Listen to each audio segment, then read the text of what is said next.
بسم اللہ الرحمن الرحیم۔ رب اشرح لی صدری ویسر لی امری واحلل عقدۃ من لسانی یفقہوا قولی یفقہوا قولی، رب زدنی علما۔ آج قرآن پاک کی 63ویں صورت سورہ المنافقون پر کچھ گفتگو ہوگی۔ ڈیوائن ججمنٹ میں نے اس صورت کو نام دیا ہے۔ 11 آیات اور 2 رکوع پر مشتمل یہ ایک مدنی صورت ہے۔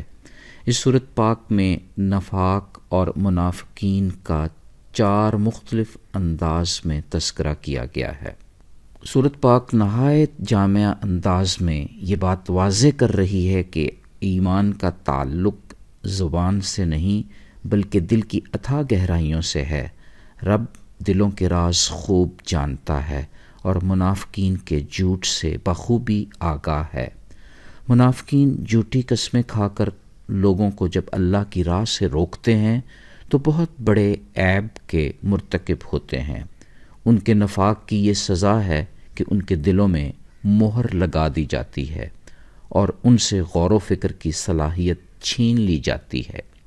ترمذی شریف میں درج ہے کہ رسول پاک صلی اللہ علیہ وآلہ وسلم نے فرمایا کہ اللہ تعالی منافق کو 2 چیزیں عطا نہیں فرماتے: خوش اخلاقی اور دین کی سمجھ بوجھ۔ زمشقری میں سید ابی بن کعب سے روایت ہے کہ جو کوئی اس صورت کی تلاوت کرتا ہے اور اس پر عمل کرتا ہے وہ منافقت سے آزاد ہو جائے گا۔ صورت پاک میں اس بات کی بھی وضاحت ہو گئی کہ ظاہری طور پر منافق کی شخصیت بڑی دلکش اور متاثر کن ہوتی ہے۔ ان کا بات کرنے کا سلیقہ بھی پرکشش ہوتا ہے، مگر حقیقت میں ان کی مثال بیکار قسم کی خشک کھوکھلی لکڑی کی سی ہے جو کسی سہارے کے بغیر کھڑی بھی نہیں ہو سکتی۔ قرآن کیا ہی خوبصورت انداز میں یہ راز کھول رہا ہے کہ منافق اس قدر بزدل ہوتا ہے کہ ہر خطرے کو اپنے ہی اوپر سمجھتا ہے، سہما رہتا ہے۔ اس کے اندر کا خوف ہی اس کی سب سے بڑی سزا بن جاتا ہے۔ یوں رفتہ رفتہ منافقین تکبر کی ایک ایسی بند گلی میں چلے جاتے ہیں کہ اپنے کیے کی معافی مانگنے کے لیے بھی تیار نہیں ہوتے۔ بڑی واضح ڈیوائن ججمنٹ سامنے آ گئی کہ معافی مانگنے پر بھی ان کے لیے کوئی معافی نہیں۔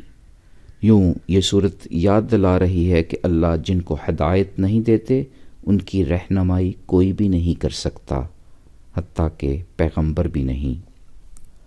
پھر اس صورت کی آیت نمبر 7 اور 8 عبداللہ بن ابی اور اس کے ساتھیوں کی منافقت کا راز فاش کر رہی ہے، جنہوں نے جھوٹی قسمیں کھا کر حضور پاک صلی اللہ علیہ وآلہ وسلم کو بھی یقین دلایا تھا۔ حضور پاک صلی اللہ علیہ وسلم نے منافقین کو سچا اور زید بن ارقم کو جھوٹا سمجھ لیا۔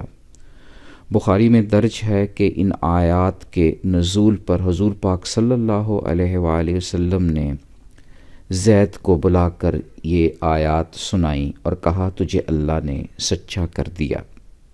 سورۃ المنافقون میں یہ بات بھی واضح ہو گئی کہ زمین و آسمان کے تمام خزانوں کا مالک اللہ ہے۔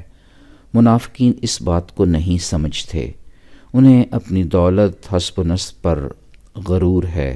ان کی یہ خام خیالی ہے کہ ان کی دولت ان کے کام آئے گی۔ اس طرح ان کا اپنے آپ کو معزز ترین سمجھنا بے وقوفی ہے۔ عزت تو اللہ کے رسول اور مومنین کے لیے ہے۔ اس صورت پاک میں اہل ایمان کو یہ نصیحت بھی فرمائی جا رہی ہے کہ منافقین کی طرح اپنے مال و دولت اور اولاد کی اندھی محبت میں اس قدر نہ کھو جانا کہ اللہ کی یاد ہی کو بھول جاؤ۔ اللہ کی یاد سے غفلت بہت بڑا خسارہ ہے۔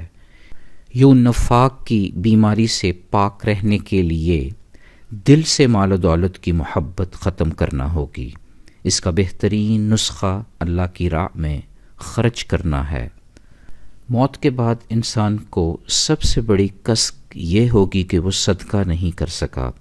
حضرت عبداللہ بن عباس رضی اللہ تعالیٰ عنہ سے روایت ہے کہ موت کے بعد وہ شخص دنیا میں آنے کی خواہش کرے گا کہ وہ صدقہ و خیرات پوری طرح نہیں کر سکا، مزید کر سکے۔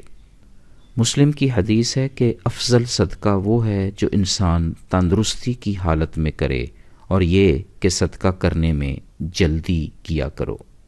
المختصر سورۃ المنافقون ایک بہت واضح ربوبی حکم نامہ جاری کر رہی ہے کہ نفاق کی راہ میں چلنے والے افراد کا جسم روح سے خالی ہوتا ہے جبکہ دل مردہ۔